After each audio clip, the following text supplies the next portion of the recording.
Assalamualaikum warahmatullahi wabarakatuh. Perkenalkan kami dari grup 9 mata kuliah English Material Development dengan judul Kriteria dan Konten Bahan Ajar. Di sini kami akan mempresentasikannya dan anggota kami ada 3 orang. Yang pertama saya sendiri, Alhamdulillah, dan yang kedua Irsyad Erlangga, dan yang ketiga Ira Rizky Pratama. ya, langsung saja ke materi selanjutnya. Ya, ini ada table of content-nya, ada tingkatan, kategori, dan level. Ya, dan tingkatan speaking gap level akan dibawakan oleh saudara kami Irsyad. Dan baik. Sebelumnya saya akan menjelaskan sedikit mengenai apa itu speaking.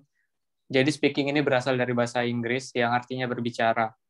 Pengertian speaking atau berbicara adalah menyatukan bahwa komunikatif adalah pertukaran antara individu ke individu lain berupa pengetahuan, informasi, ide, pendapat, ataupun perasaan, sehingga menjadi sebuah gagasan konsep atau bahasan. Jadi singkatnya, speaking ini adalah aktivitas berbicara secara lisan antara satu orang dengan orang lainnya atau lebih. Oke, next. Kita beralih ke speaking for everyday communication. Nah, di sini saya akan membahas tentang tingkatan speaking di tiap levelnya. Seperti yang kita tahu, bahwa speaking ini juga memiliki levelnya sendiri. Contohnya seperti di perkuliahan kita, khususnya di kampus kita, menggunakan istilah mata kuliah speaking for everyday communication, speaking for formal setting, public speaking, dan lain-lain. Namun pada dasarnya tingkatan-tingkatan tersebut dapat disederhanakan lagi menjadi beberapa level, yaitu basic, intermediate, dan advanced yang akan dijelaskan lagi oleh teman saya nanti. Oke, speaking for everyday communication. Di sini kita akan membahas pengertian speaking pada levelnya dimulai dari speaking for everyday communication. Untuk level ini tergolong level yang basic yang ada pada umumnya dipelajari di awal-awal semester, yaitu semester 2. Mata kuliah ini biasanya mewajibkan mahasiswanya untuk menggunakan bahasa Inggris, berkomunikasi dalam bahasa Inggris di kelas, ketika berbicara kepada dosen maupun kepada teman sekelasnya. Nah, mata kuliah ini bertujuan untuk mengembangkan kemahiran dan kompetensi komunikasi lisan mahasiswa dalam konteks lingkungan, sosial, dan intelektual.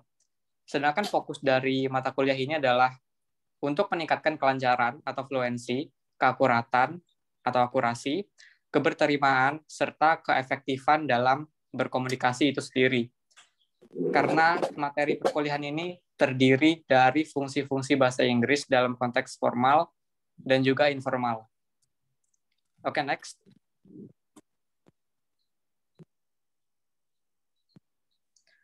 Oke, lanjut pada speaking for formal setting. Jika sebelumnya speaking for everyday communication masih bisa menggunakan bahasa yang informal, maka level kali ini bahasa informal tidak lagi berlaku.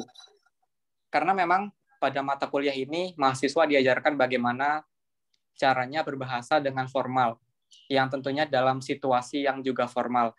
Speaking for formal setting ini tergolong dalam level intermediate, yang pada dasarnya kita akan mempelajari bagaimana cara berbicara dengan seseorang yang mungkin kita tidak mengenalinya, atau kepada siapa Anda ingin membuat kesan yang baik, atau mungkin pada saat Anda menjawab wawancara, yang tentunya pada situasi yang formal. Karena memang biasanya yang lebih formal ini secara rutin digunakan dalam lingkungan yang cenderung tergolong profesional dalam situasi tertentu seperti wawancara kerja.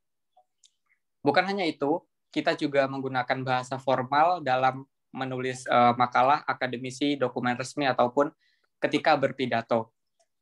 Nah, bahasa formal lebih cenderung benar dalam grammarnya atau tata bahasanya. Contohnya, dalam percakapan formal kita lebih baik menggunakan I'm not daripada I ain't. Meskipun konteksnya sama atau artinya juga bisa disamakan, namun bahasa tersebut tidak berlaku dalam situasi formal. Dalam kasus ini, kita juga tidak diperkenankan menggunakan slang atau bahasa gaul karena slang ini adalah bahasa yang sangat informal yang biasanya hanya diucapkan untuk teman sebaya dan pada situasi yang informal. Contohnya seperti dengan chatting dengan teman atau orang yang sudah akrab. Oke, mungkin sekian yang bisa saya sampaikan, dan lanjut untuk slide berikutnya akan dijelaskan oleh rekan saya, Al-Wafa Amrullah. Oke, baik. Pada tahap ini, ya ini tingkatan public speaking. Itu public speaking atau yang lebih kita kenal dengan istilah berbicara ya kepada khalayak umum, itu merupakan suatu kegiatan atau aktivitas yang berintikan pada interaksi sosial kepada teman-teman atau saudara atau siapapun. Itu contoh-contohnya kegiatan public speaking ini pada saat kita melakukan presentasi di depan kelas atau menyampaikan suatu pidato.